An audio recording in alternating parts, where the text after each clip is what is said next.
Now, if you want to choose anything you want in the whole world to think about, okay, don't tell me, you think about it, okay? Because you're not allowed to think nothing anymore. Okay? Now, who should we trap?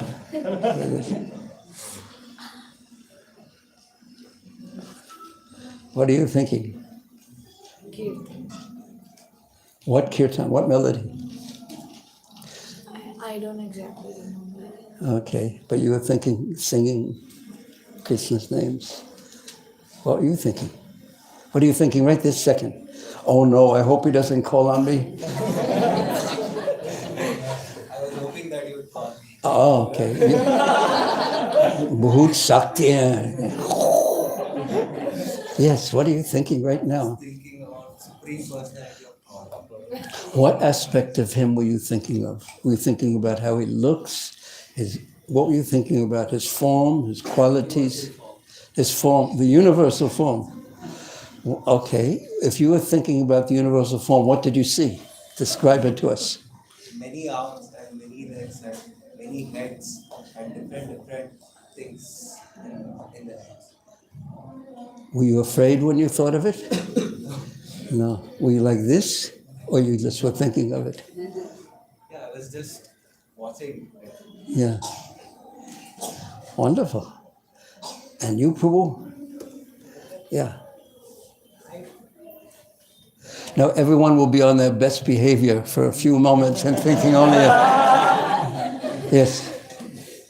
I could not attend yesterday. I was thinking I'm foolish that I could attend today. Oh, you see the bottle is half full. You see the glass is half full.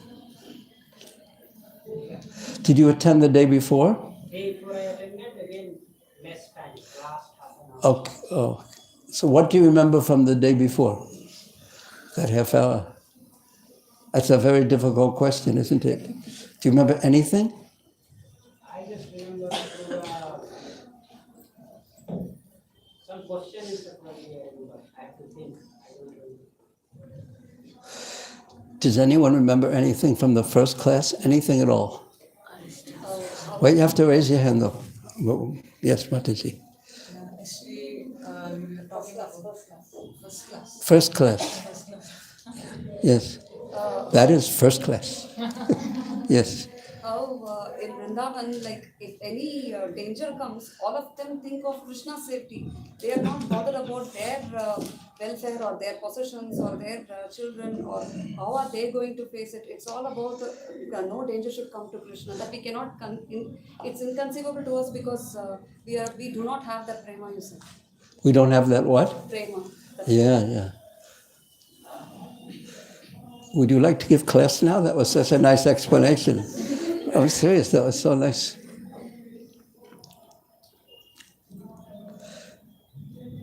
Is that okay? Those? We already speak. Oh, okay. Okay. But at least I got the color correct. Okay.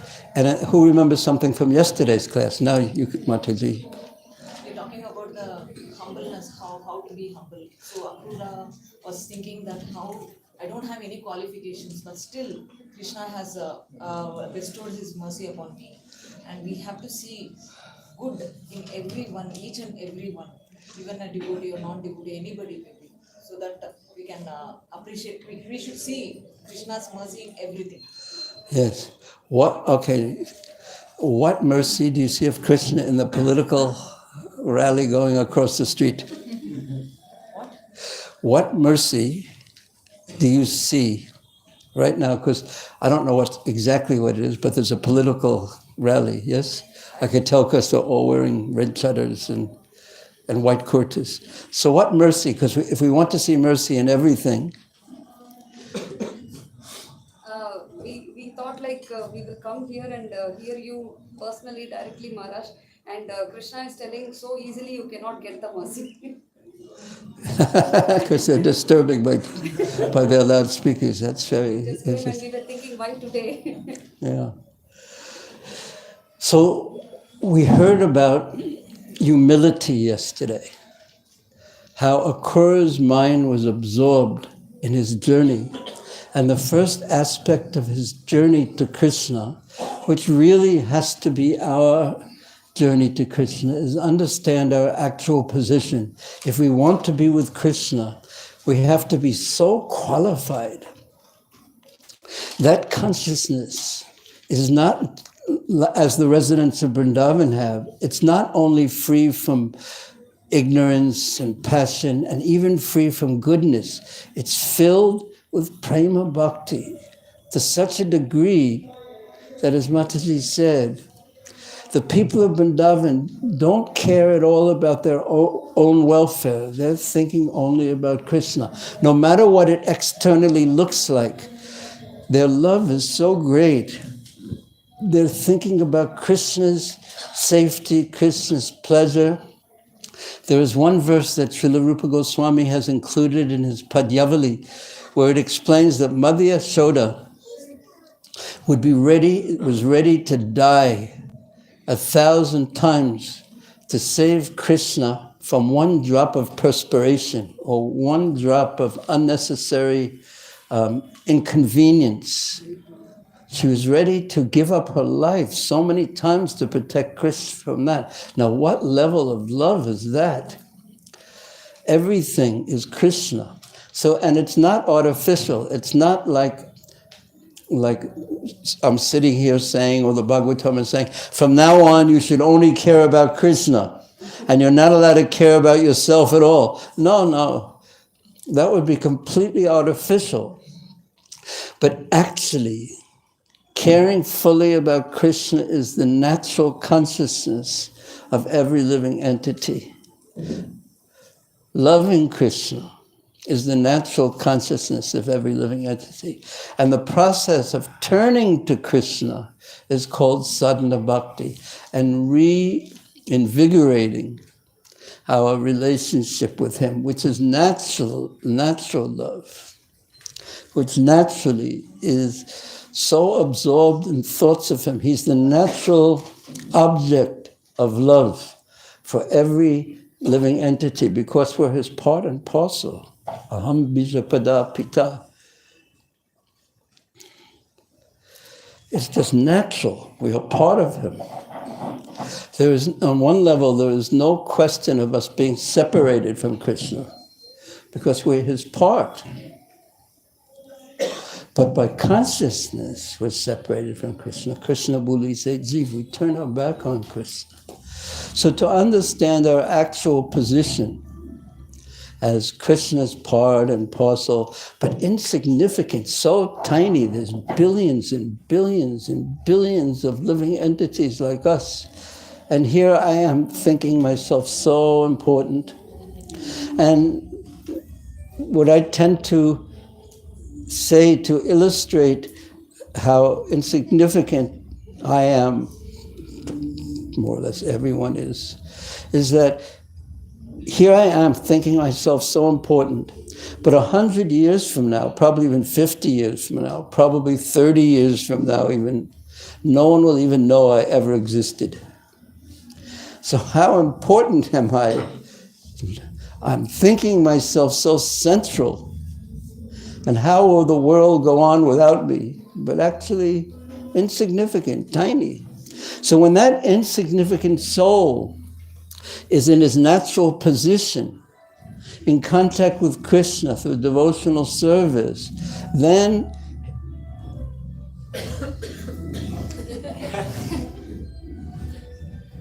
what's going on out there? Is that a political rally or a dance party? Or a wedding? Is it a wedding going past? No, they wouldn't do that. That would be dangerous. They have someone singing? It's just a recording probably, right? You wouldn't know, you're a brahmachari. It's a recording or someone's actually singing, you think? Huh? Probably a recording. So they are on the stage, they are singing and dancing. Yeah. A live show. Let's all go to the live show. How exciting. What are they singing and dancing about? I know. they're dancing and singing about keeping everyone from leaving because the political talks are so boring.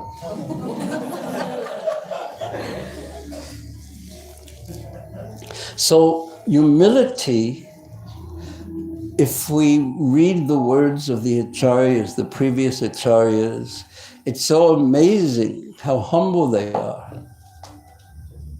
They're strong when they're strong, but actually they're strong in service. And yet they are so humble. There's so many examples of this. I'm not going to mention any right now, but there's so many examples of this. So for a long time I wondered, what are they experiencing? They're so great. They're so detached from the material world. They're so attached to Krishna. They love for Krishna. They cry for Krishna. They don't eat. They don't sleep practically. They're engaged in Krishna service. So what are they seeing in themselves that makes them feel like they are so tiny or sinful or insignificant?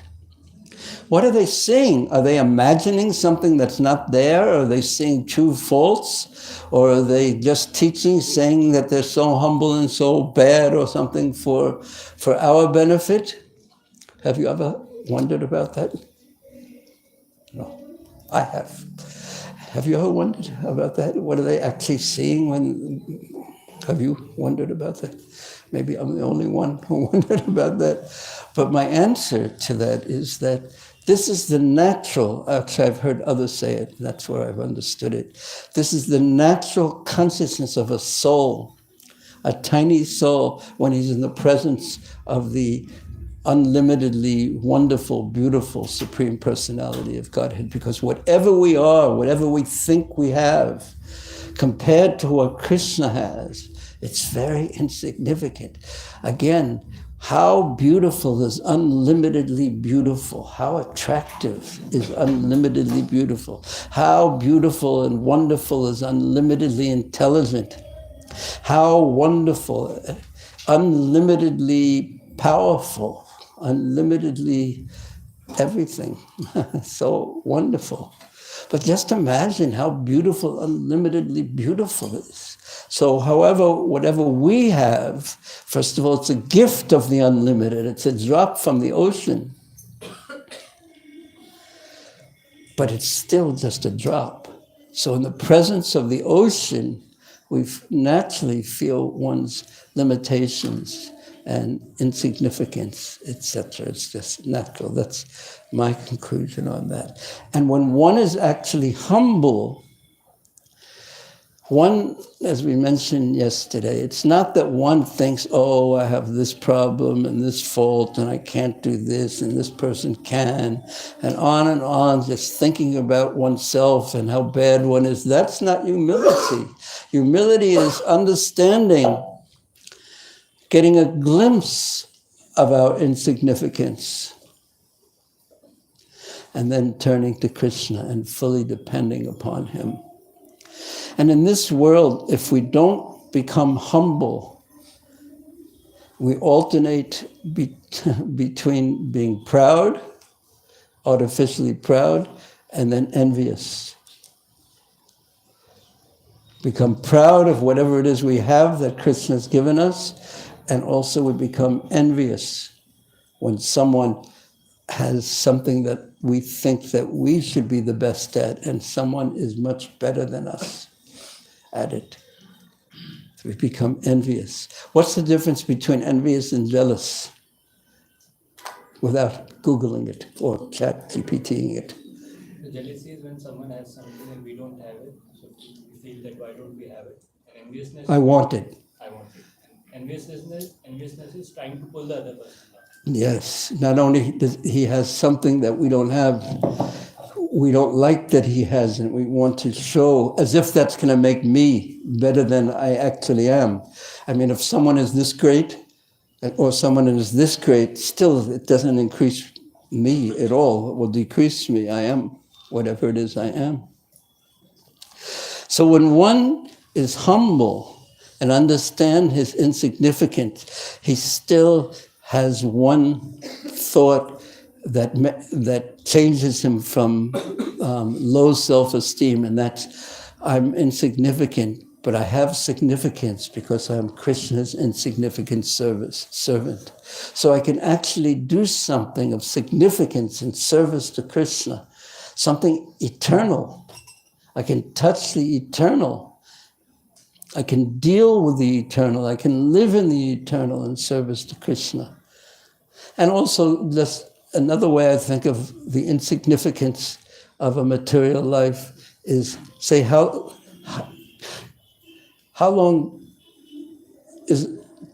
many years would you say is a good lifespan? Yeah.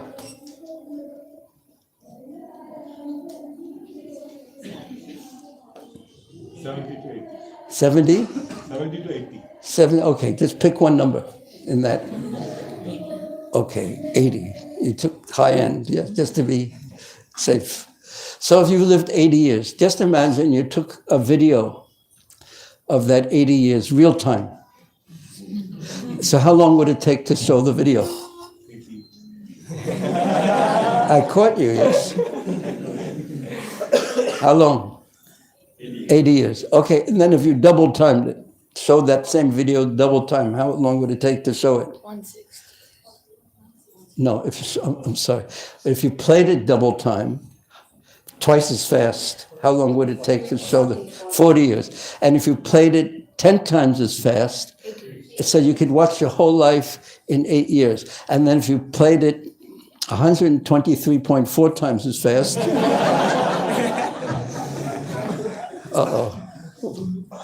But just imagine if you played it, that person's 80-year life so fast that the whole thing took 1 minute to play. And you'd see, I don't know why but you'd see it would be, and then it would be over.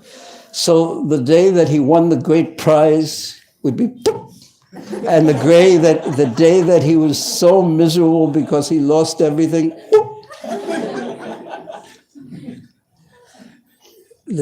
so the good would be insignificant, the bad would be insignificant. And just imagine if you played 100 lives of that person like that, and you sped it up so fast that to see the 100 lives took 8 minutes. It would just be. So when an exalted sadhu, what to speak of Krishna, looks at and engages people in devotional service, they're seeing things differently than I see things. Like if I asked your sister, why don't you ask your sister, how long is a long time? What language? Do you speak Kannada? No. Okay, ask her in Tamil. Okay, I'm confused. What's the question? How long is a long time? I don't know how to say it in Tamil. Translate it in Tamil, that's a problem. I speak English. You're his lawyer. Bakil. Okay, you tell her, ask her, how long is a long time?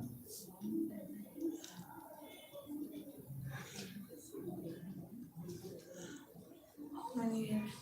No, years or minutes? Huh? She says 5 hours. 5 years. 5 hours. 5 hours, yeah. And if you didn't give her something to draw and play with, the 1 hour class would be a long time.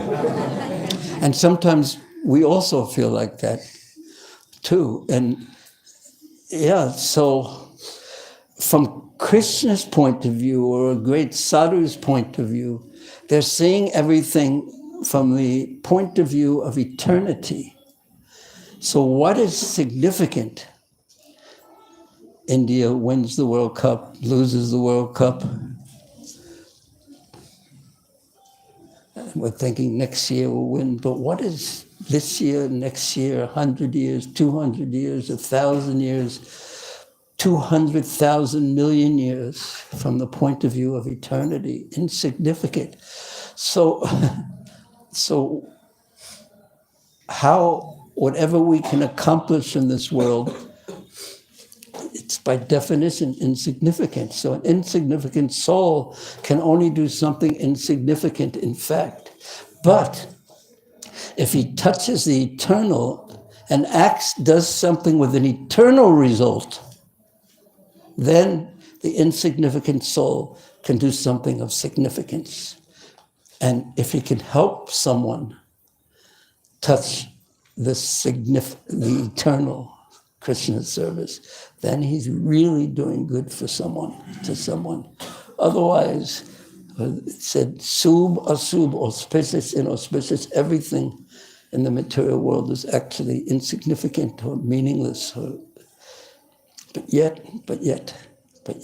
we have to act in this realm. So the beginning of proper activity is actually humility, understanding our actual position, which means, again, not thinking, oh, I'm so insignificant, life is meaningless, therefore I can't do anything of value, so therefore I'm not going to do anything and I'll just be miserable all day long. No, it's taking shelter of Krishna. That's the actual fulfillment of being humble. Chivera Surpoi Krishna Nityadas. Ekala Ishwara Krishna Arsaba Mritya. Everyone is his servant. So Akrura has hit the point of humility, and he understands that yes, even though I don't have the qualification to see Krishna, I don't have prema bhakti. What to speak of prema bhakti? Like the Brajbasis have love for Krishna, and I'm going to Vrindavan, I'm going to see Krishna in Vrindavan. Will Krishna even let me see him? Since I'm not on the proper level of consciousness? But yes, sometimes it happens, but it won't happen. It can't happen by my power. It can happen by Krishna's mercy, by his kind mercy. He can pull open the curtain so I can see behind it and actually see reality as it is. So then Akrura continues his journey. Now I'm going to continue the journey a bit fast because there's 2 more parts and only 1 class, and I wanted to complete this part. And he sees the other point in humility, or one of the other points, is that he sees that somehow or another, quite inconceivably, the mercy of me going to see Krishna has been ordained, I wouldn't say by Kamsa, but through Kamsa of all people, because he's a demon. And his motivation is to kill Krishna. And he's sending me for that. But my motivation is completely different. I want to be in Krishna's presence. I want to see Krishna. This will be the fulfillment of my life, my existence. The eternal soul's existence has meaning if he contacts Krishna. And the unavoidable philosophy that we have is that there's no significance to our existence if we fail to touch the eternal, to serve Krishna. That is very hard to accept. So he continues the second part. And this breaking up is actually just what I saw from reading it.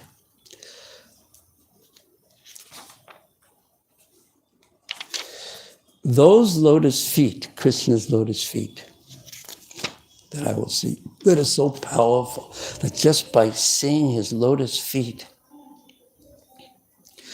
I will be free from all sinful reactions. Those lotus feet, and here the topic is slightly changing, they're worshipped by Brahma, Shiva, and the other demigods, by the goddess of fortune, and also by the great sages and the Vaishnavas. So those lotus feet are so incredible. They're the worshipful object of the greatest personalities in the universe. But yet, those lotus feet, upon those lotus feet, the Lord walks about the forest while herding the cows with his companions. Now I'm going to read a few verses and ask you what you see that's so interesting. You'll be able to focus? Okay, because I'll ask you first, or second maybe. Upon those lotus feet, the same lotus feet that are worshipped by the most powerful, intelligent, and fortunate entities in the universe, upon those same lotus feet, the Lord walks about the forest while herding the cows with his companions. And those feet are smeared with the kumkum from the gopi's breasts, either the young brother gopikas or the senior brother gopikas.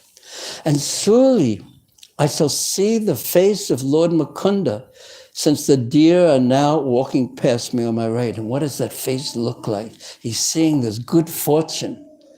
That means that this is what defines good fortune, in fact. The opportunity to walk forward, to move forward, to step forward, so that we can actually see Krishna. Surely I shall see the face of Lord Mukunda, since the deer are now walking past me on my right. What side were they walking past me on? Right. That's right. And that face, I will see the face of Mukunda. Framed by his curly hair, is beautified by his attractive cheeks and his nose, his smiling glances, and his reddish lotus eyes. I'm going to see the Supreme Lord Vishnu, the reservoir of all beauty. Reservoir is the source of all beauty, and anything beautiful that we see in this world is just a drop from that reservoir. Again, how beautiful is unlimitedly beautiful, the source of all beauty, as the reservoir is the source of all water. When we turn on the tap, the water comes flowing out, but it's coming from the reservoir. So I'm going to see the Supreme Lord Vishnu, the reservoir of all beauty, who by his own sweet will has now assumed a human-like form to relieve the earth of her burden. Thus, there is no denying that my eyes will achieve the perfection of their existence. Now there's a contrast being set up here of two contrasting aspects of Krishna. Now who is getting an idea of what that contrast is? Yes? Sweetness and majesty. Yeah. Unlimitedly powerful.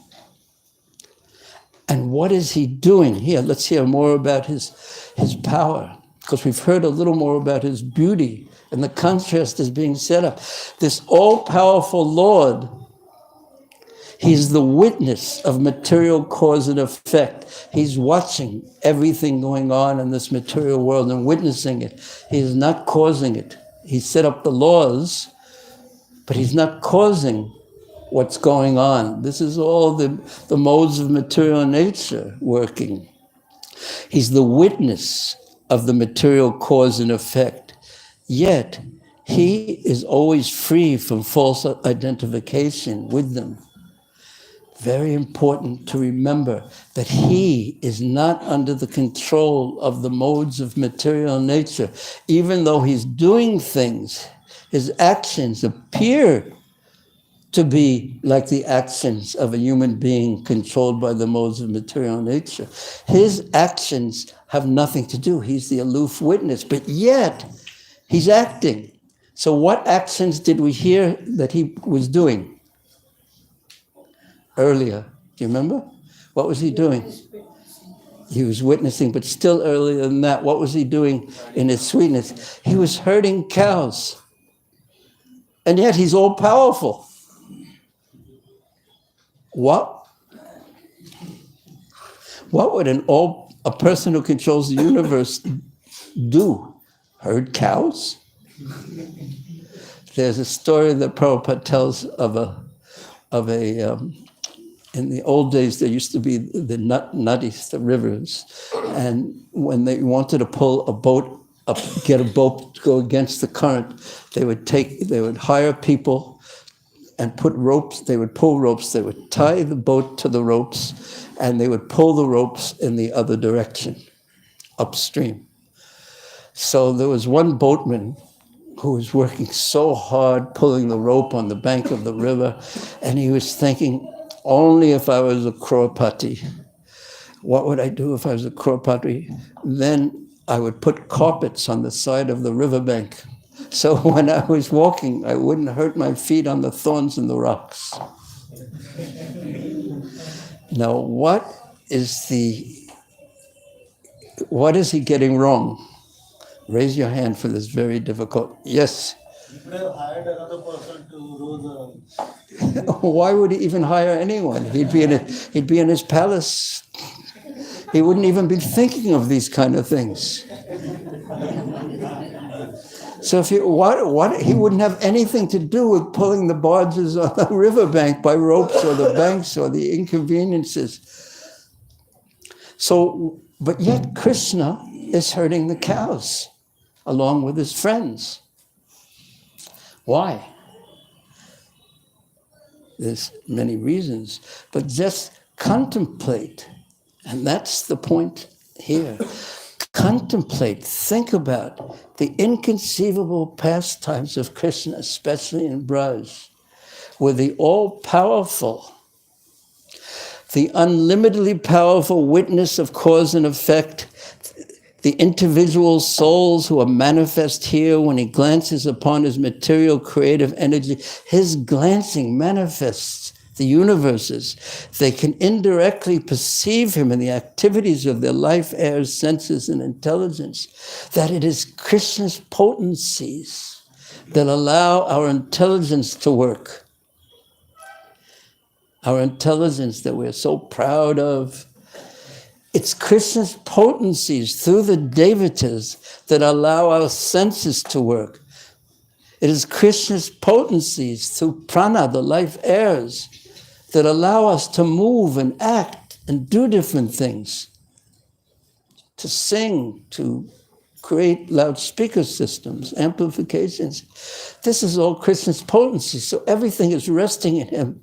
And he has complete freedom because he's so powerful, all-powerful, unlimitedly powerful. And yet, what is he doing? He's herding the cows along with his friends. He's playing his flute. He's stealing butter. He's dancing with the gopis. He's pulling a mortar and breaking trees. He's lifting Govardhan Hill. So this is inconceivable. The activities of Krishna are inconceivable. So we meditate upon these, and that we're getting to the message here. The next verse. All sins, and this is a little bit of a tangent from this particular topic, but it's so important because Akrura is going to Vrindavan. He's going from Mathura to Vrindavan, and he's thinking of the pastimes of the Lord, and he knows that he's going to see Krishna personally, going to see this person, all-powerful, all-beautiful person who's herding the cows. I'm going to personally see him. But then we think, how can we touch Krishna in that sense and see him? And where will our inspiration come from? And this verse speaks on that. All sins are destroyed when one sees the lotus feet of Krishna, but all sins are destroyed, this is verse 12, and all good fortune is created by the Supreme Lord's qualities, his activities, his appearance, and the words that describe these three things. And the words that describe these things, they give life, they animate, they beautify, and they purify the world. On the other hand, words bereft of his glories are like the decorations on a corpse. They are useless. They don't add beauty. A corpse, no matter how much it's decorated, a dead body, no matter how much it's decorated, has no beauty in it. But the words describe the qualities, the activities, and appearances of Krishna. They are Krishna. They have such potency, and they give life, purpose to the world that otherwise, as we were saying, has no real significance or purpose. So we can still touch Krishna, be in touch with Krishna, and hear about Krishna, and think about Krishna by being in touch with the words that describe him, such as in the Srimad Bhagavatam, etc. Continuing, that same Supreme Lord has descended into the dynasty of the Sattvatas, the Jaru dynasty, to delight the exalted demigods who maintain the principles of religion he has created. So he's talking about the demigod level, but he's descended to this world, even though he's not of this world. And residing in Vrindavan, he spreads his fame, which the demigods glorify in song, and which brings auspiciousness to all. So what did you hear in that? He's residing in Vrindavan, and what is he doing in Vrindavan? So many different things.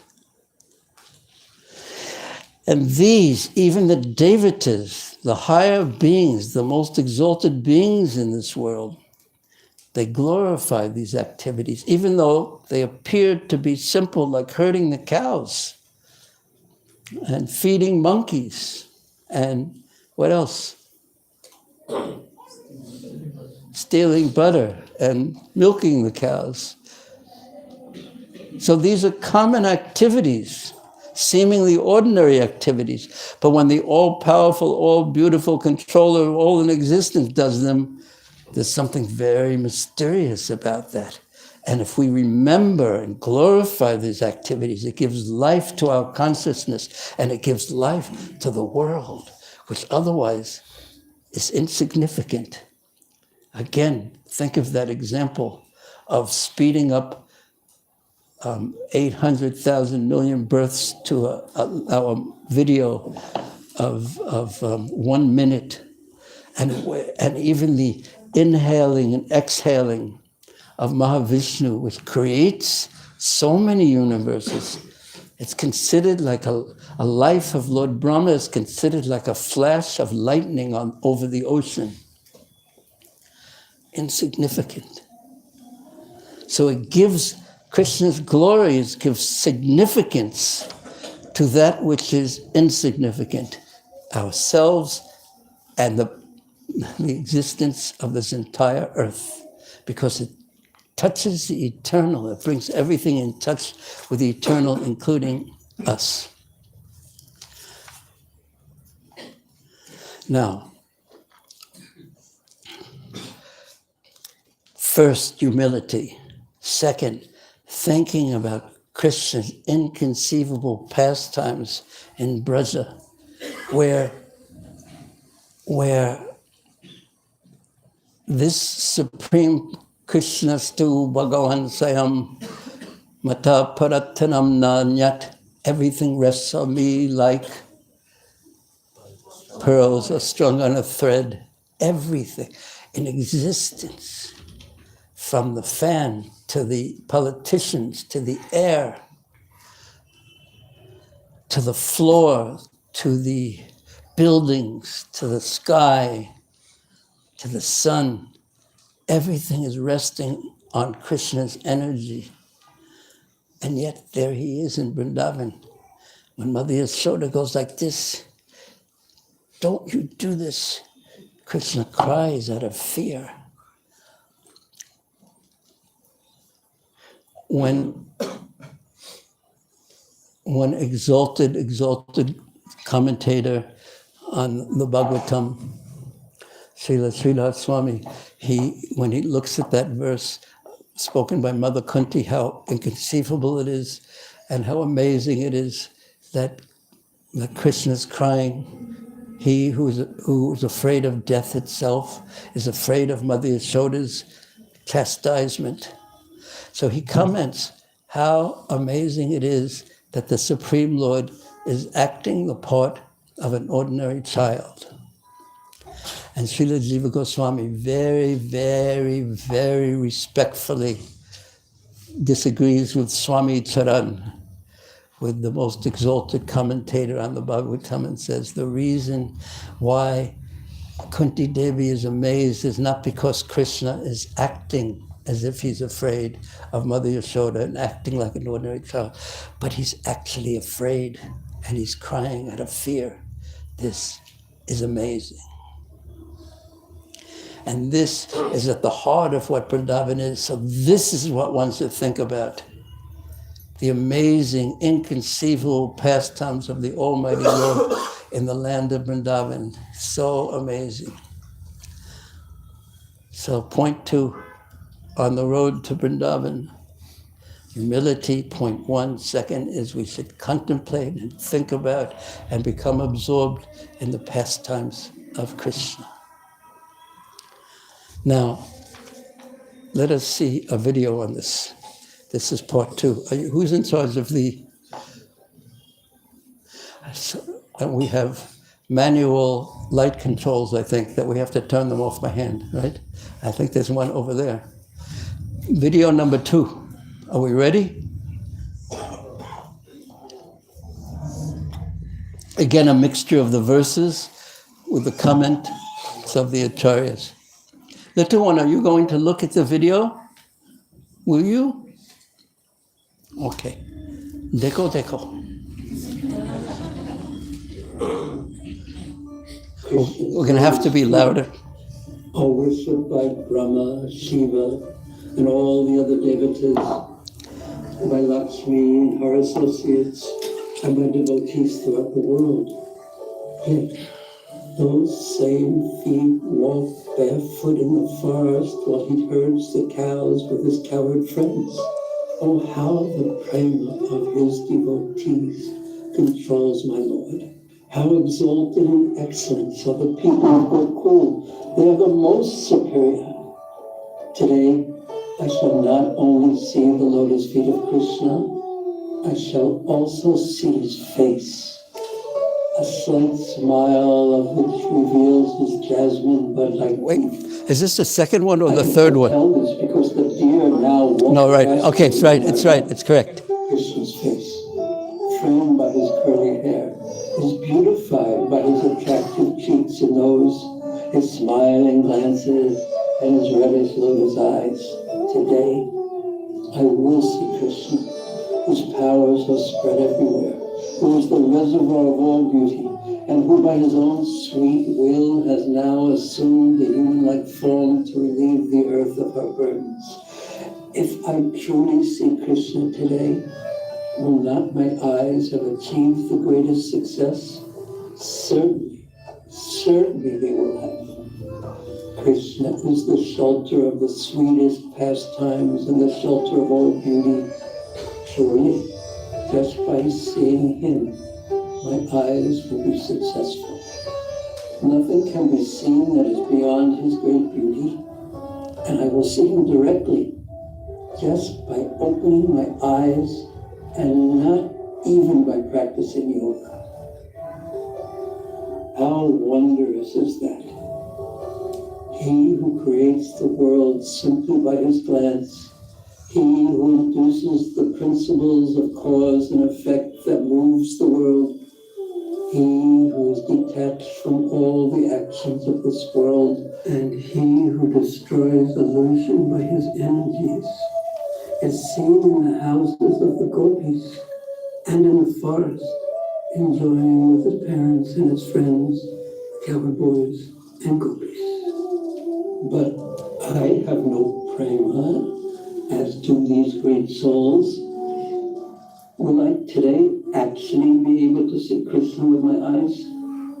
Will he allow me to see him despite my lack of a high degree of prema?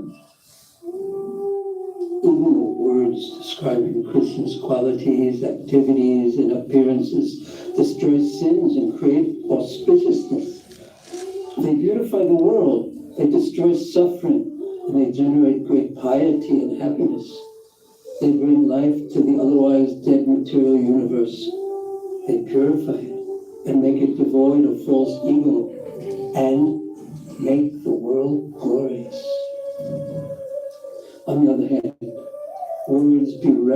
Krishna's glories are like the decorations of a corpse. For corpses have no life, no auspiciousness, no beauty. They cannot purify anything.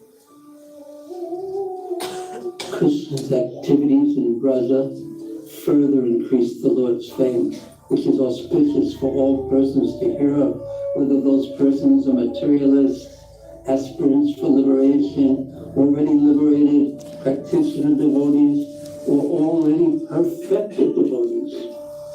His activities in Braja cannot be enacted anywhere else. Yet, because Krishna is so wonderful, he should somehow be brought out from Braja. Today, I shall certainly see the Lord, who is attainable by great devotees and who instructs others, who is joy to all people having eyes, who is the most beautiful in all the worlds, who even Lakshmi Devi desires as her shelter. Now, all the mornings of my life have become auspicious, for today I will see Krishna. After having completed the many nights of my life, today's dawn alone is auspicious.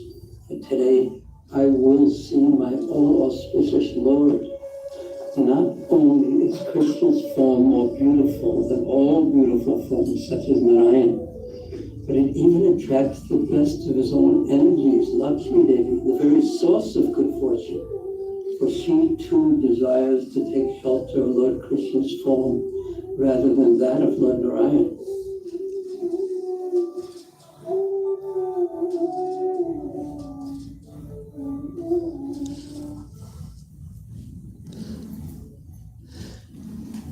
Raise your hand if you remember something from that video.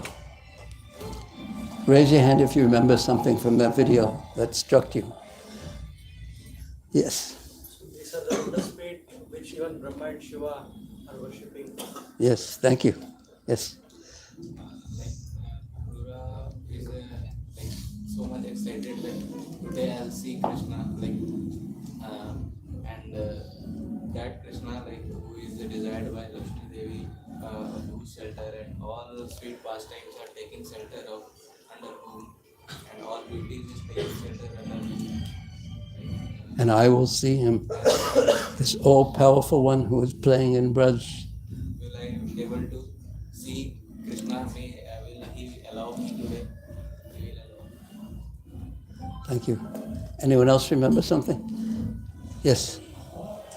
The pastimes of Krishna, which are happening in Braja, cannot be enacted anywhere else. Yes. Yet, somehow Krishna should be brought out. Yeah, because he's trying to get Krishna to leave. Yes, thank you. Lord Krishna's form is more beautiful than even that of Lord Narayan. And attracts even his most best students. Yes. I'm devotee of Krishna's prema and all my mornings have become auspicious. Yes. When I see Krishna, my life will become auspicious. This day is the most auspicious cause of auspiciousness. Yes.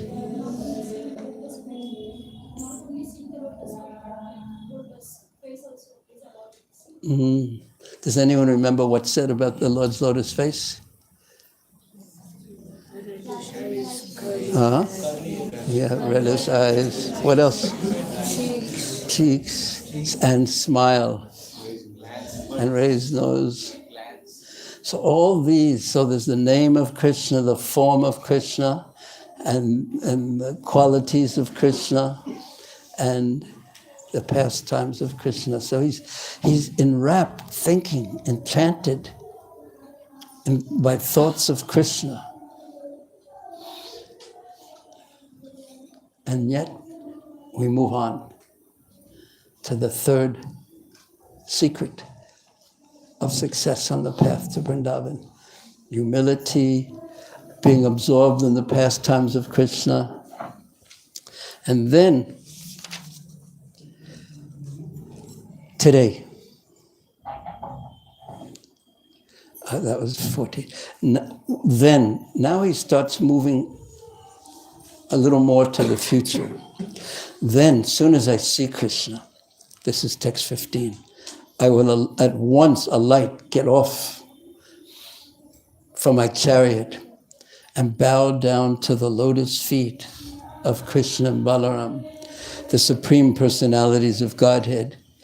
Theirs are the same feet that the great mystic yogis, striving for self-realization, bear always within their minds.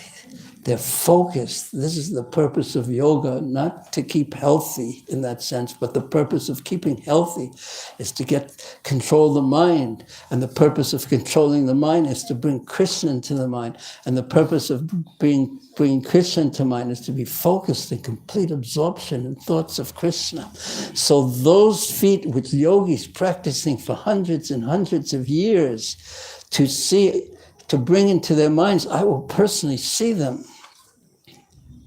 Theirs are the same feet that the great mystic yogis, striving for self-realization, bear within their minds. I will also offer my obeisances to the Lord's cowherd boyfriends and to all the other residents of Vrindavan.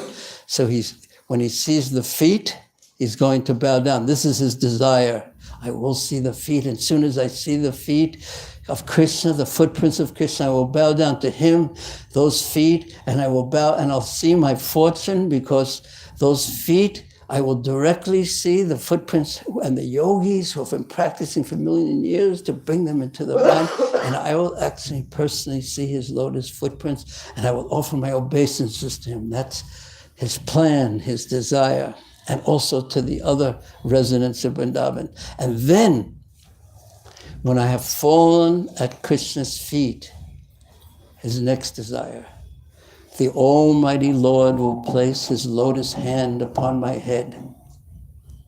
And for those who seek shelter in him, because they are greatly disturbed by the powerful serpent of time, that hand removes all fear.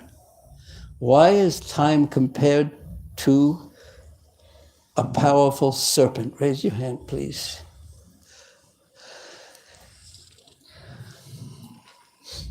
Should I call on someone else? Okay. Yes. Could answer, but it happened. I asked the wrong question, perhaps. Why is time compared to the powerful serpent of time that disturbs all living entities? Because it could bite at any moment and take the life. And or if it's, what is it, Agajara? Squeezes out our life. And it's inevitable. If one is caught by the serpent of time, it's just a matter of time before. So when I place the feet of Krishna, when I offer those obeisances, then I will seek his shelter, and he will place his hand, benedict me by placing his hand upon my head and remove my fear. He's accepted me in the shelter of his lotus feet in his service, and he'll benedict me in that way. And that hand of Krishna is so powerful, text 17, that just by offering charity to that lotus hand, Purandara, Indra, and Bali earn the status of Indra, the king of heaven. And during the pleasure pastimes of the rasa dance, when the Lord wiped away the gopis' perspiration and removed their fatigue, the touch of their faces made that hand as fragrant as a sweet flower. And after I offer my obeisances to his feet, then he'll place his hand on my head. This is what he's hoping for. This is what he's praying for. His mind is filled with spiritual desires. But he has a doubt. But he resolves that doubt. The infallible Lord, who never makes a mistake, he doesn't fall into illusion. He will not consider me an enemy, even though Kamsa has sent me here as his messenger. After all, the omniscient, all-knowing Lord is the actual knower of the field of this material body, and with his perfect vision, he witnesses both externally and internally all the endeavors of the conditioned soul's heart. So he's saying that even though I'm coming as a messenger of Kamsa, Krishna will see that my heart, my consciousness is clear. I'm not actually coming as a messenger of Kamsa, although I'm deputed by Kamsa. I'm coming as his servant, Krishna's servant. And surely he'll see past the externals of my situation because he knows everything. He knows everything. He knows when we do our service. He knows everything. And when we don't do our service, he also knows everything. Is this good news or bad news? He knows all the endeavors of the conditioned soul's heart. But all knowing isn't the only quality of Krishna. He's also Bhava, Grahi, Janardana. He sees the essence, he sees the good. Like we were speaking about Putana. Putana came with such bad motivation, but came to him as if a devotee. And Krishna gave us such a good result. He even gives Kamsa a good result. So Krishna is very, very kind in his judgment. What was the other example we gave yesterday of Krishna's kindness? Ajamil. Next verse. And thus, so first I will see his feet and I will bow down and be blessed by that. Then he'll put his hand on my head when I get up. And now another desire that he wants fulfilled. He's praying practically. His absorption is in these spiritual desires because we have to desire. It is the nature of a living entity to desire. We can't be blank for more than a few seconds in our thinking. We have to desire. So this is the level, if we want to get to Braja, that we should act on. We should desire things in Krishna's service and blessings from Krishna. And then he will cast his smiling, affectionate glance upon me as I remain fixed with joined palms, fallen in obeisances at his feet. Then, when he smiles at me, all my contaminations of heart and mind will be at once dispelled, like darkness is dispelled when the sun arises, and I will give up all doubts and feel the most intense bliss. And he will recognize me as an intimate friend and relative, and Krishna will embrace me with his mighty arms, and instantly, in a moment, my whole body will be sanctified and diminished to nothing all my material bondage, which is due to my fruit of activities, wanting to find pleasure in this material world and acting on that level. So first obeisances, I desire to pay my obeisances to Krishna's lotus feet as soon as I see them. Then he will place his hand on my head, and then he will smile at me, and then he will embrace me with his mighty arms. And having embraced by the all-famous Lord Krishna, I will humbly stand before him with a bowed head and joined palms, and he will address me, my dear Akura. He will recognize me. And at that very moment, my life's purpose will be fulfilled. Krishna will recognize me. Indeed, the life of anyone whom the Supreme Personality fails to recognize is simply pitiable. Now, what do you think when you hear that?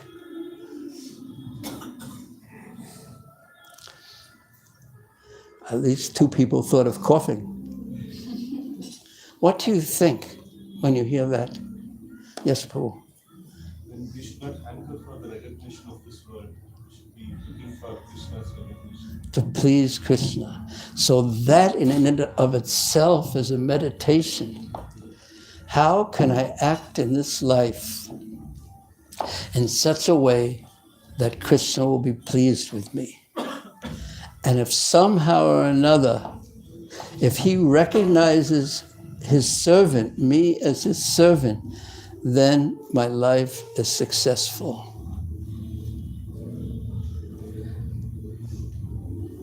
So you go to school. What year of school are you in? 8th grade. Okay, and you're 13 now, and your birthday, you're just turning 13 or you're...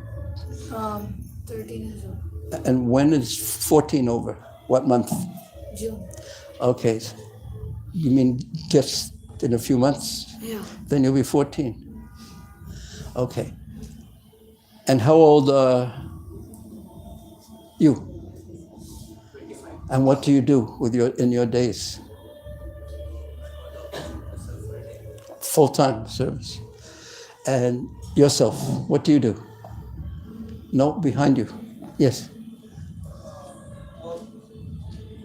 You? Well, he also works. What do you do?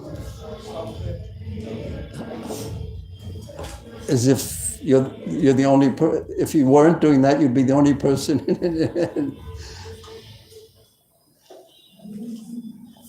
And what do you, I won't ask you how old you are, because I already know you're 24, is it? Never mind. But what do you do all day long? Yeah. You don't know. Do you know what she does all day long? Okay, because Mataji is shy.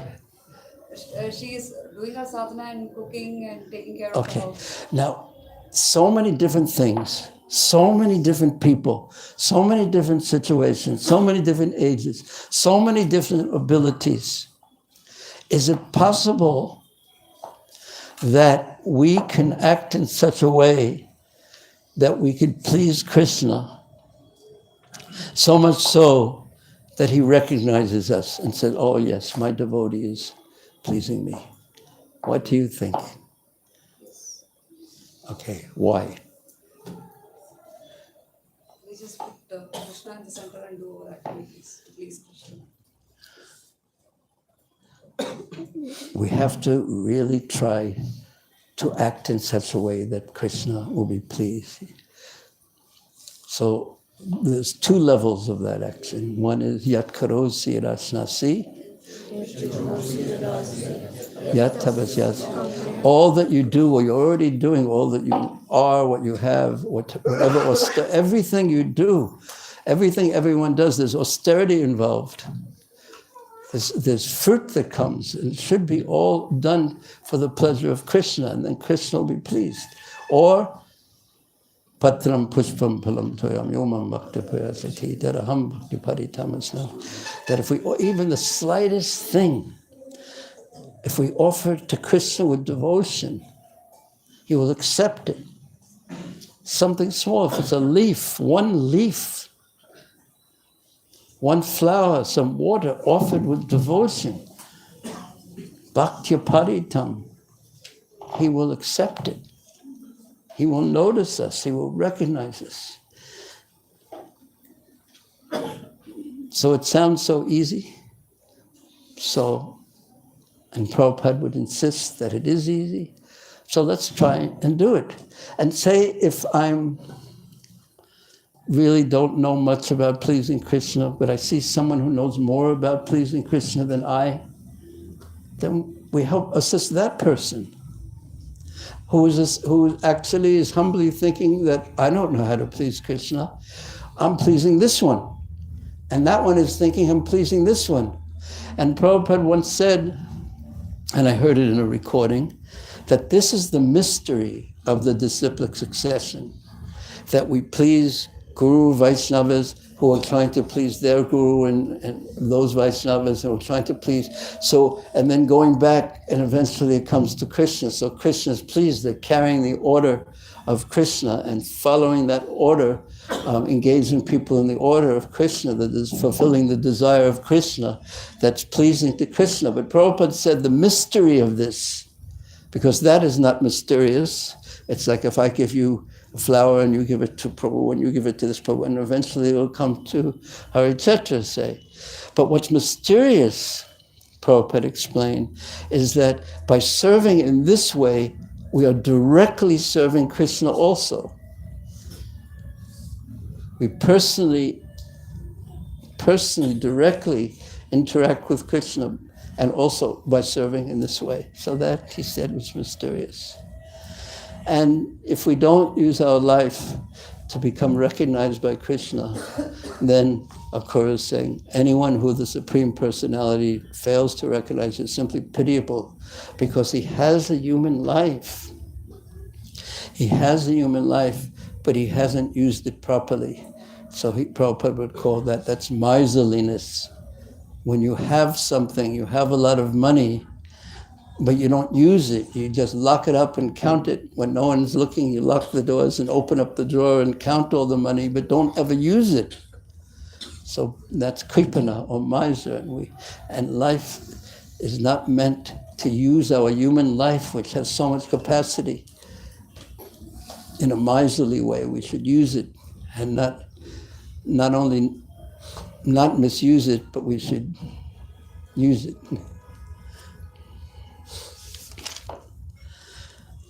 And then, the Supreme Lord has no favorite and no dearmost friend, nor does he consider anyone undesirable, despicable, or fit to be neglected. All the same, he lovingly reciprocates with his devotees in whatever manner they worship him, just as the trees of heaven fulfill the desires of whoever approaches them. So what is the meaning of this? What did you hear? Or should I read it again? If you want me to read it again, raise your hand, and then I'll ask that same question.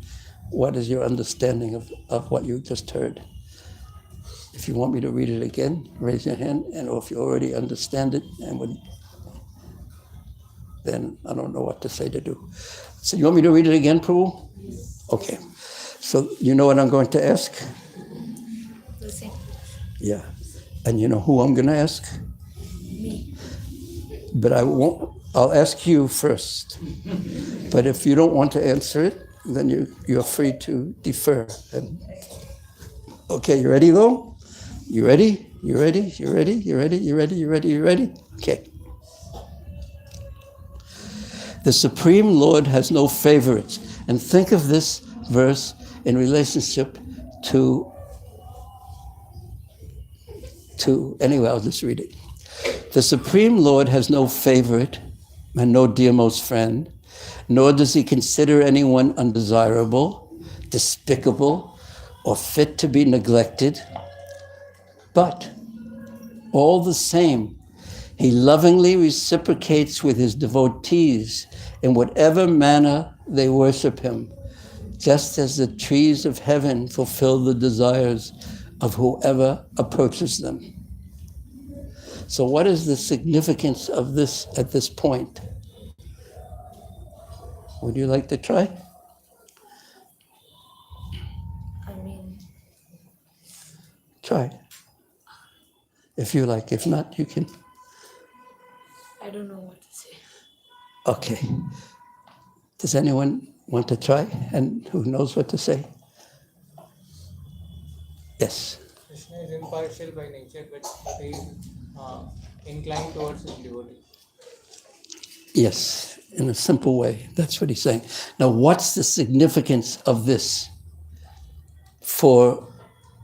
In the reference, he's talking about making one's life successful by being recognized by Krishna. And then he says this. And what did he say again? The same person. Krishna is impartial by nature. So he's saying you make your life perfect by being recognized by Krishna, acting in such a way that Krishna recognizes you. And then he says, he is inclined towards his devotee. yeah, he's equal to everyone. But if you act as a devotee, he's going to reciprocate with you lovingly. So how are we supposed to take that? What are we supposed to do when we hear that? Well, you have to just first think about it and then raise your hand, and then I shall call on someone. Yes, Prabhu. And then. Though I'm not a devotee, but still, Krishna is choosing me because he's compassionate. And yes, and Krishna, he's equal to everybody, and he's giving equal opportunity to everybody to become a devotee. yes. And what does that impel you to do? Now let me try to offer something to Krishna, and maybe even become recognized by him, or give it to someone, or serve someone who is. I have freedom in this regard. It's placing the responsibility in a very gentle way on us, that Krishna is going to reciprocate with you just as you approach him. How you act towards him, he's going to act towards you. So what will happen if you ignore him? He doesn't need all your help. What will happen if you ignore Krishna? He just won't do anything. He'll just try to get you back. Yes, you know him better than my question. What will you do? Yes, if you ignore Krishna, He will offer you forgetfulness. yes, he will benedict you with ignoring you, and you want to forget him. I know someone, when we were first preaching many, many years ago, 24 years ago in Hong Kong, he was this one boy, young man, was being preached to, and because of the strong preaching, he was following the 4 regulations and chanting 16 rounds a day. But it was really above his level in one sense, because he had all these material desires. But he was stuck because he was following the 4 rules and chanting, but he wanted to do all the things against the 4 rules and not chant, but he was doing it. And he couldn't figure out how to get out of this. So he prayed to Krishna to make him forget him. And what do you think Krishna did? What do you think Krishna did? Huh? He did what he asked for. Yeah, he gave him what he asked for.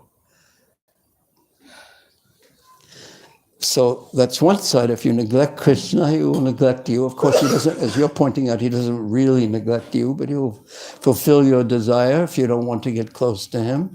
But on the other hand, if you want to take a step towards him, he will take so many steps to you. And if you worship him with love, he will reciprocate with so much affection and care for you and protect you. And if you, as described in the 32nd chapter of 10th canto, if you are in the mood of the residents of Vrindavan, the Braja Gopikas, with that degree of love, you will conquer him and put him forever in your debt. That he feels that I can't reciprocate with you because your love is so great and focused. So Krishna's putting or Kura's words are really in the service of Krishna, placing a choice before us. Do you want to move towards Krishna? He's going to reciprocate with you. And he continues, recognizing me as an intimate friend and relative, Krishna will embrace me with his mighty arms, And then the last verse in this section is 23. And then the Lord's, Krishna's elder brother, the foremost of the Yadus, will grasp my joined hands while I'm standing with my head bowed, and after embracing me, he will take me to his house. And there he will honor me with all items of ritual welcome and inquire for me about how Kamsa has been treating his family members. And that's the end of the description of Akrura's thoughts. Now, there's a video in this, so why don't we play that, and then we'll just end with a few closing words which will explain the essence of this.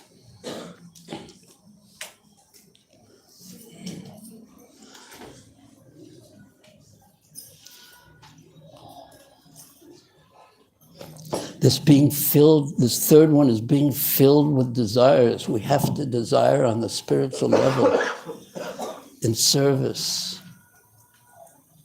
Not have to, but it's part of the path to Vrindavan. So there are many ingredients there. Yes. Has now arisen in my heart. When I see just start from the very beginning again. Once a light for my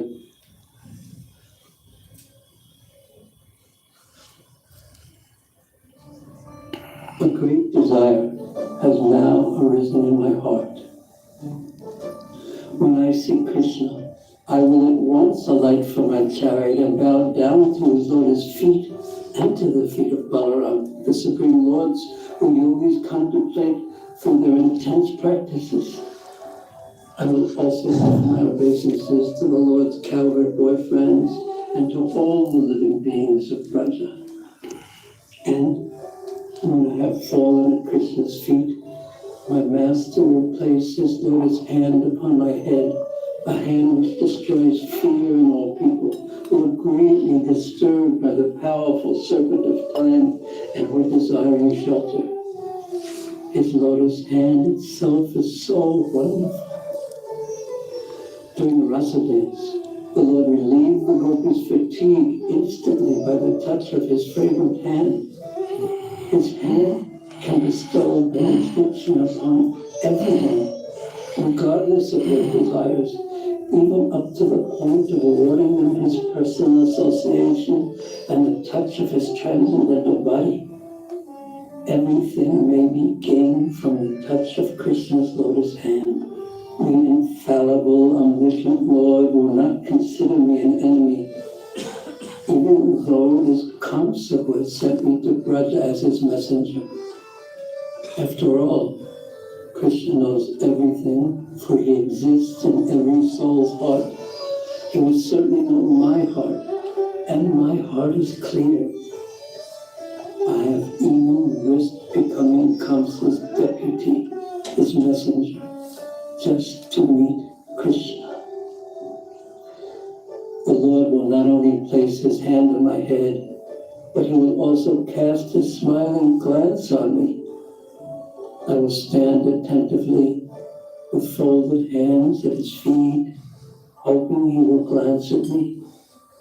Then I will receive Krishna's mercy-filled, smiling, affectionate, bliss-creating glance, a glance that removes all fear, as well as all material desires, including the desire for liberation. I shall stand before him with all humility. Surely he will be pleased, and smiling lovingly, he will look upon me and thereby free me from all kinds of sinful reactions.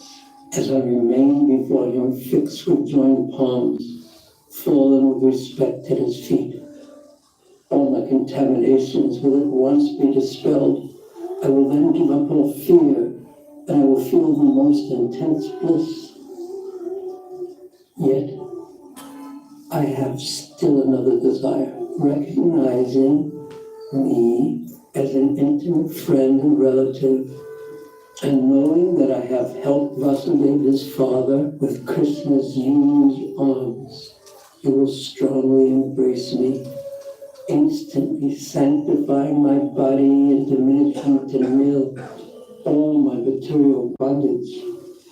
And having been embraced by all famous Krishna, I will humbly stand before him with a bowed head, and he will address me, my dear Krura.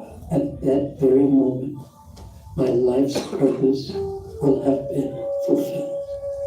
Indeed, the life of anyone who the Supreme Lord fails to recognize is simply pitiable. My final desire is that Krishna will speak loving words to me, and should he do so, I will attain the highest bliss. He who is not addressed by the Lord has had a useless birth.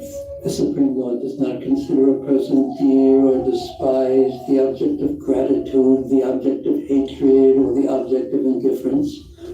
He lovingly reciprocates with his devotees in whatever manner they worship him, just as the trees of heaven fulfill the desires of whoever approaches them. Krishna is the Supreme Lord, and therefore no one is especially dear to him.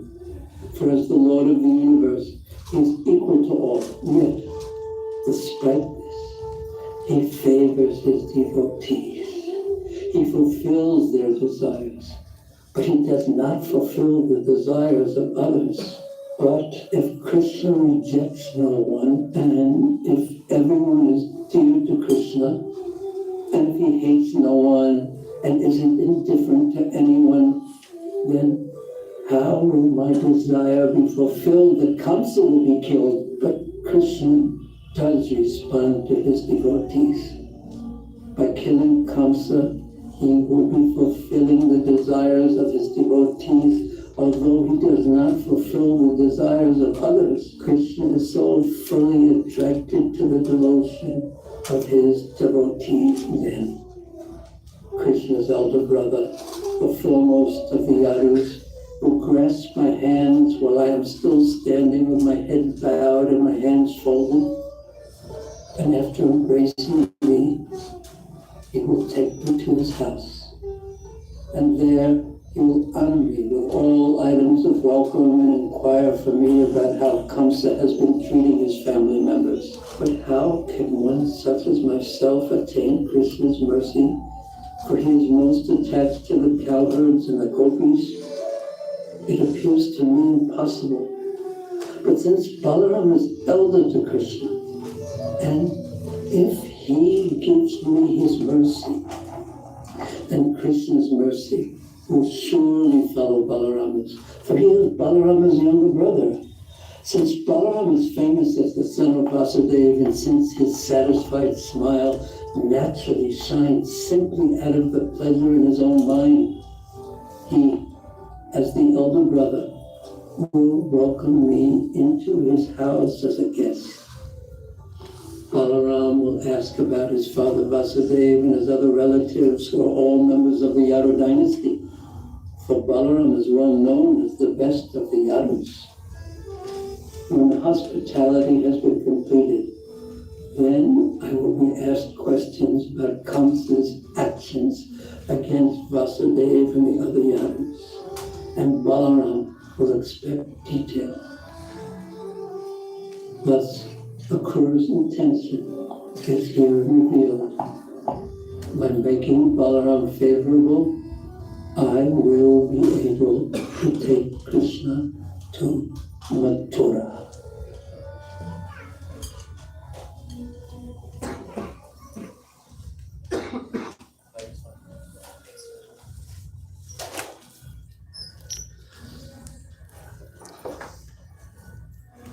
Now, the 27th verse, we're actually up to the,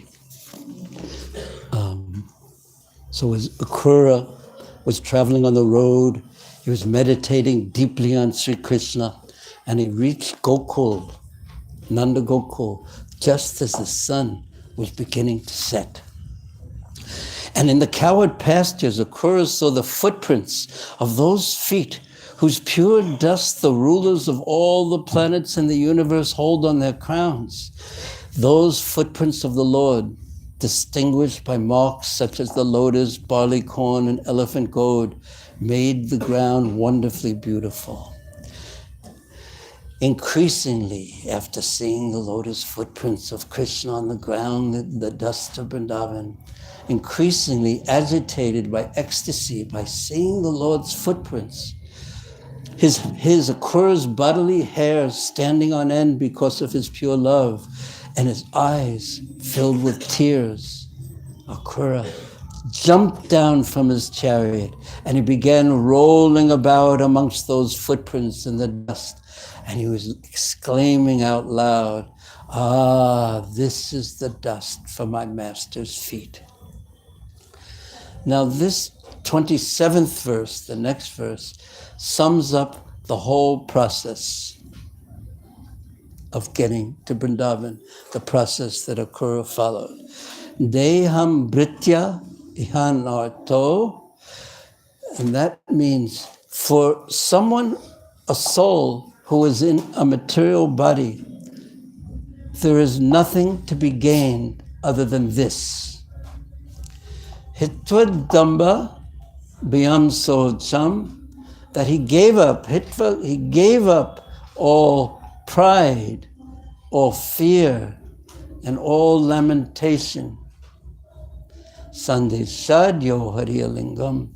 And from the moment he got the Sandesh, the instructions from Kamsa to go to Braj to bring Krishna, from that moment, Yo Hariyalingam, to the moment he saw the footprints of Krishna in the dust and rolled in them, Harilingam Darshanam, Shravanadivi, he became involved in hearing and chanting and thinking about Krishna. He was absorbed. So this, again, is the first prime principle in the journey back home, back to Godhead, the journey to Vrindavan, is as we do devotional service, we want to absorb our mind in thoughts of Krishna.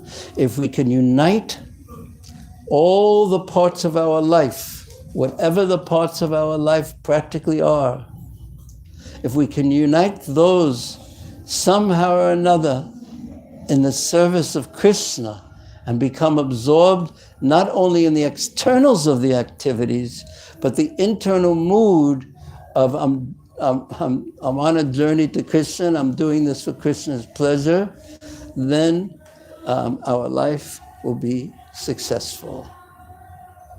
And that's the essence, the foundational essence of the journey to Vrindavan, as described by Akrura, by his own thought pattern,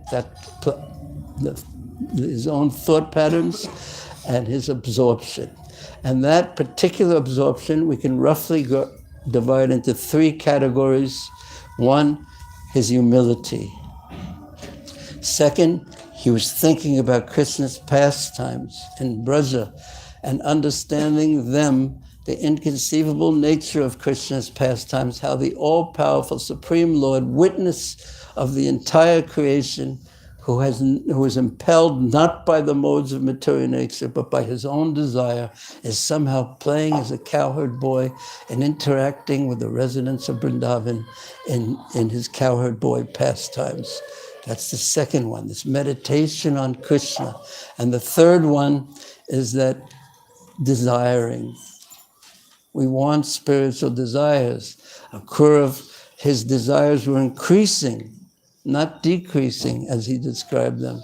First, his desire was to see the footprints, then to roll in the dust, then to be touched by the hand of Krishna on his head, then and blessed in that way, and then to be embraced by Krishna, and then to be smiled upon by Krishna, and then to hear Krishna's words being recognized by Krishna. So these were his great spiritual desires. So we should also have spiritual desires and be absorbed in them as well. And somehow, as we live our lives,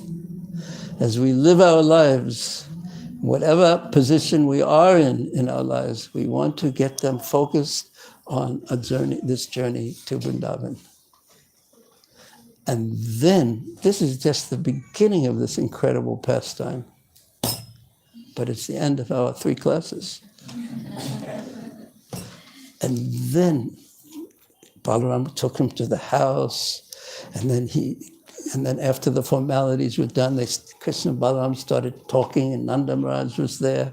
And then in the next chapter, Akrura was thinking, amazing how all my desires were fulfilled, because Krishna and Balaram actually fulfilled each and every one of his thoughts. And then he told, Nanda Maharaj questioned him about why is he here, after, of course, greeting him, not the minute Akrura came and said, why are you here? No, not like that. It wasn't at all like that. He was very comfortable. He knew that Krishna treated him as a friend, a relative. And then he told Nanda Maharaj about the festival. He told Krishna and Balaram about Kamsa's plan to kill him. And Krishna and Balaram just laughed.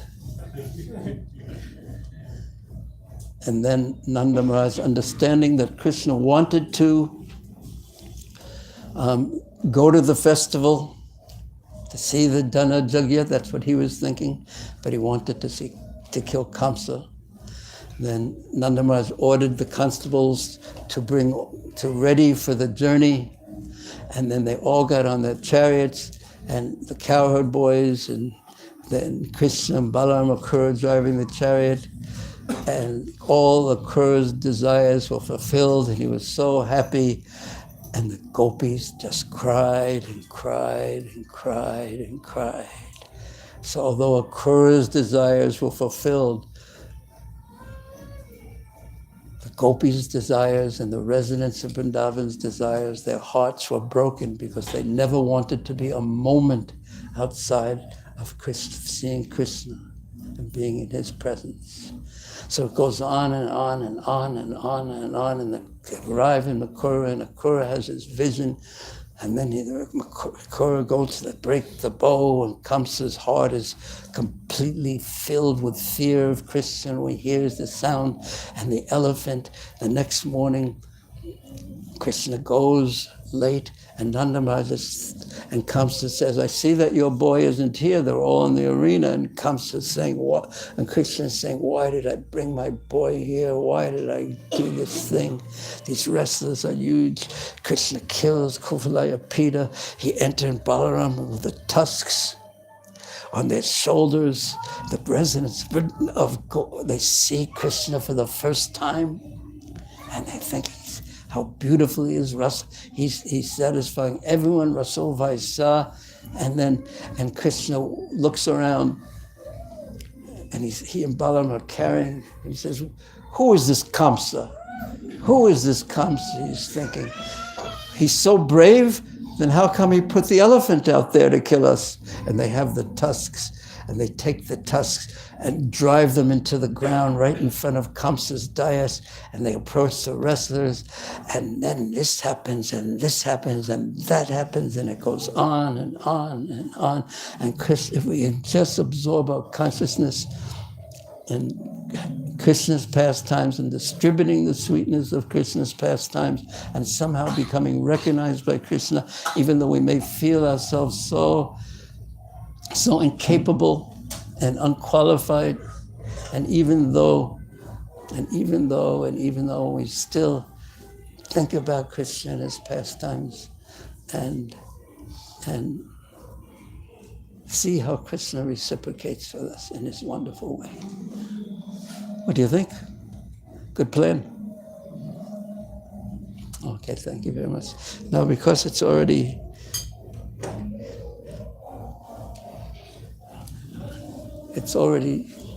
whatever time it is.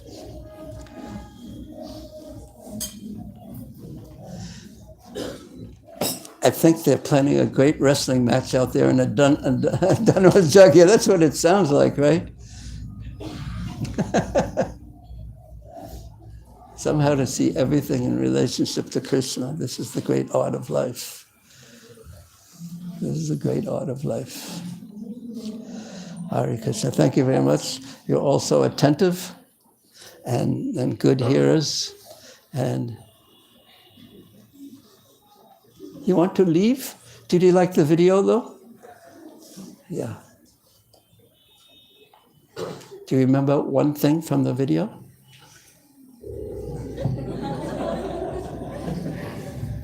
Humble and shy. Also. Do you remember one thing from the video?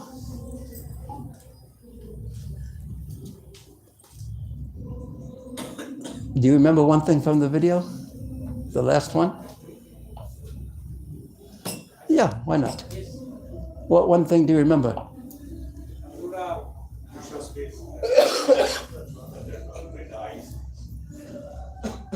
Did he look beautiful to you? Did he look beautiful to you? And attractive? Yes? Yes. Very good. Okay, thank you very much. Srila Prabhupada ki jai, Srimad Bhagavatam ki jai, Sri Krishna ki jai, Akura ki jai. Srila Prabhupada Bhaktivinoda ki jai, Nitai Gaur Premanande Hare Hare. Hare Krishna. Today concludes the third day or the last day of this Akrura's visit to Vrindavan seminar. We are all very happy that we could be a part of it. We are all feeling very hopeful that we can all, although What should I do? no matter how much What should I do with this? we are, if we can touch the Match eternal is your. and render some eternal seva to Lord Krishna, and thereby make some significance out of our insignificant life. So let's thank His great Bhurijana Prabhu from the core of our heart by chanting the Hare Krishna Mahamantra. Hare Krishna, Krishna Krishna, Hare Hare, Hare Rama, Rama Rama, Hare Hare. One question was asked in this session today, that we have to see Krishna's mercy in everything. What mercy do we see in the political rally or the sound system which is being played outside? At least for me, it was that I was able to focus more today because the conditions were not so favorable, so I tried harder, tried more to listen more properly. So that is a sure sign of mercy. How many of you could focus more today? Please raise your hands because of the sound system. That's Krishna's mercy. How many of you could focus less? How many of you just tried your best despite everything? It was me. So here are some of the books. By the way, the seminar ends here today, but there's a Japa retreat which will continue on Saturday and Sunday. That is the 3rd and the 4th February, starting 11 a.m. every day on both the days. It will happen in ISKCON Kannamangala Bhakti Center. All the devotees are invited to take part there. Here are some of his books, Prabhuji's books, and we're very grateful that Prabhuji is writing these books. Yesterday he was sharing that by next year, maybe this year itself, the Canto 7 to Canto 9 overview of Srimad Bhagavatam will also be released. We're very happy the way he teaches. How many of you remember the 3 points, which are the 3 essence, the essence of Akrura's journey to Vrindavan? Humility, point number 1. Point number 2. Yes. Contemplating on the name, form, qualities, pastimes of the Lord. Yes. Point. Spiritual desires. Yes. Don't you think that only a very wonderful teacher can simplify such spiritual subject matter into an essence and give it for people like us to digest and practice? This, how many times we would have read this? But now at least we can explain it to everybody. That anybody who is going to harm these 3 steps here, be humble, maintain contemplation on the pastimes, name, form, qualities, and third, have some spiritual desires. And always keep absorbed is the foundational principle. Always keep absorbed, that's the foundational principle. So, all glories to the great teachers. The greatest teacher is Srila Prabhupada. The way he has presented the whole of Srimad Bhagavatam and Bhagavad Gita. Yadi Prabhupada na hoito tabe ki hoito. Prabhupada wouldn't have been there. Where would have been? Probably I would have been in there in the political rally. All glories to the great teachers like Srila Prabhupada and those who are following in the footsteps of Srila Prabhupada. And this is a legacy which we all have to carry. We have to teach. Therefore, this book, The Art of Teaching. Well done. I mean, this art of teaching becomes very, very necessary for all of us. It is not just for the children of small age, but it is for students of all age group.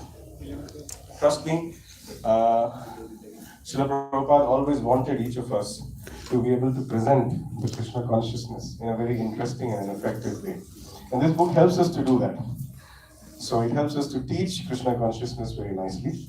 So we request all the devotees to have a copy for yourself and also for your other students or members whom you would like to take up the role of teaching.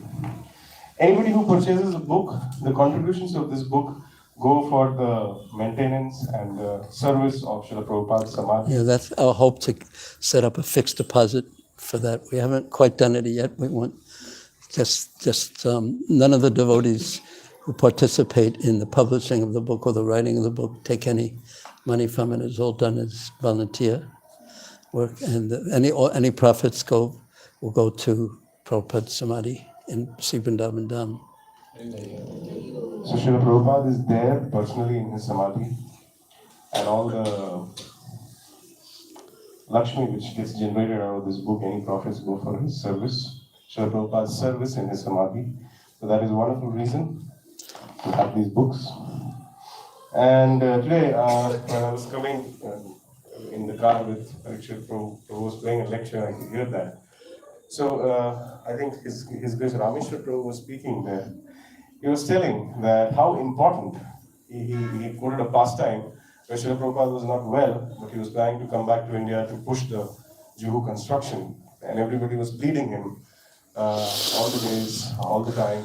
Even when he got into the lift from 11th floor, coming to the car, pleading him, don't go, take rest, get well soon in this Gita Nagari farm. And then Rameshwar Prabhu was saying that very dynamically, better than all the demigods, in his own unique way, Prabhupada turned around and he said, I want the bliss of fighting for Krishna till the last breath of my life. So I was very touched when I heard that, but even more touched was the lesson which Rameshwar Prabhu derived from there. He said that it is very important for the sons, daughters, grandsons and granddaughters and the generations to come to understand the mood of the Acharya. If we do not inherit the mood of Srila Prabhupada, if we do not understand what his life and teachings are, then we cannot actually serve him. We will not have a tangible relationship with him. Srila Prabhupada is a very oceanic personality, and all the disciples of Srila Prabhupada have inherited a drop of that oceanic personality. And this book called The My Glorious Master, it helps us to understand Srila Prabhupada's lives and teachings, along with lessons derived from each memory. It will really help us to go closer to Prabhupada and serve him better if we read this book and we have it for ourselves. This Japa book is very nice. How many of you have this Japa book? Oh, there are some people who don't have. The Japa book is very, very nice. It helps us to develop spiritual, just like Akrura had spiritual desires, just like Akrura had spiritual emotions, just like Akrura was spiritually absorbed. So similarly, this Japa book helps us, teaches us how to become absorbed in our Japa. It takes guidance from the teachings of the previous Acharyas also. And there's something very nice, very touching, which is written on the first page of this book, which I will open and read it to all of you.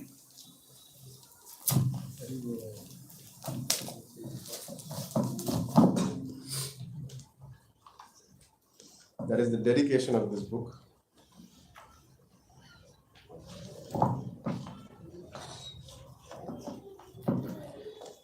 Dedication. Sri Raghunath Das Goswami spoke sweetly of Sri Chaitanya Mahaprabhu in his Sri Sachishunva Ashtaka. The son of Mother Shachi, who accepting the people of Bengal as his own, taught them as a father would. Please chant the Hare Krishna Mahamantra a fixed number of times. When will he walk again on the pathway of my eyes? I dedicate this book, Japa, to Srila Prabhupada, who accepted all the people of this world as his own and taught them as a father would, saying, please chant the Hare Krishna Mahamantra a fixed number of times. When will Srila Prabhupada walk again on the pathway of my eyes? The first verse or the first page, you can just imagine what, Never judge a book by its cover, but here is Giriraj's photo. You can definitely try to fall in love with it.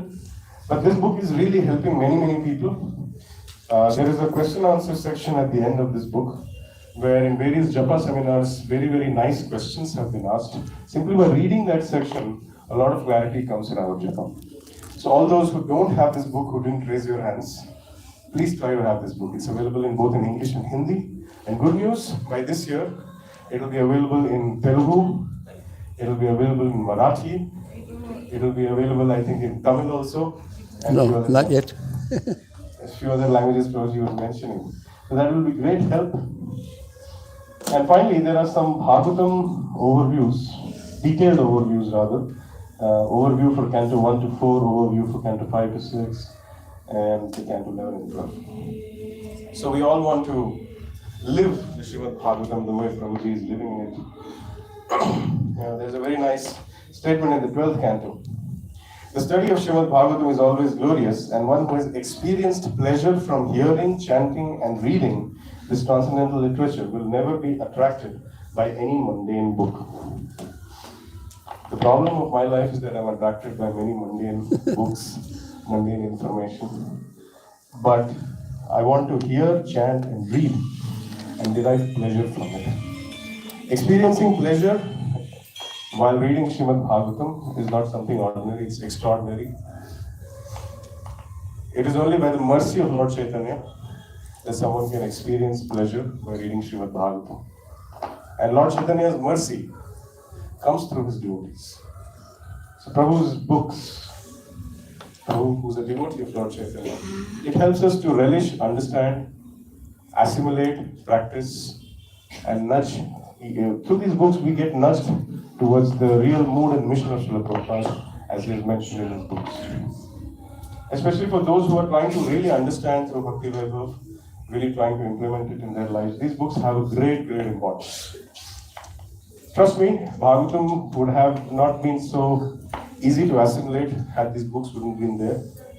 I tell it again, that when I was reading the second canto, Srila Prabhupada very mercifully put huge purports in second canto. Sometimes while reading the purport, I would forget the verse which I am reading. So after I finished the purport, I would again read the verse.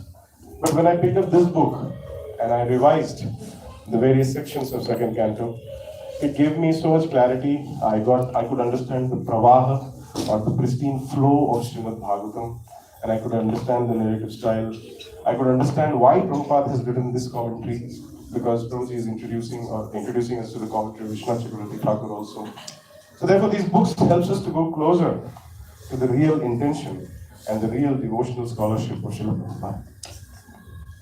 These books are available here. Today is the last day in ACS layout. Please take as many books as you can and help in serving Srila Prabhupada's Samadhi. Thank you very much. Hare Krishna, Hare Krishna, Krishna Krishna, Hare Hare, Hare Rama, Rama Rama, Hare Hare. So I will request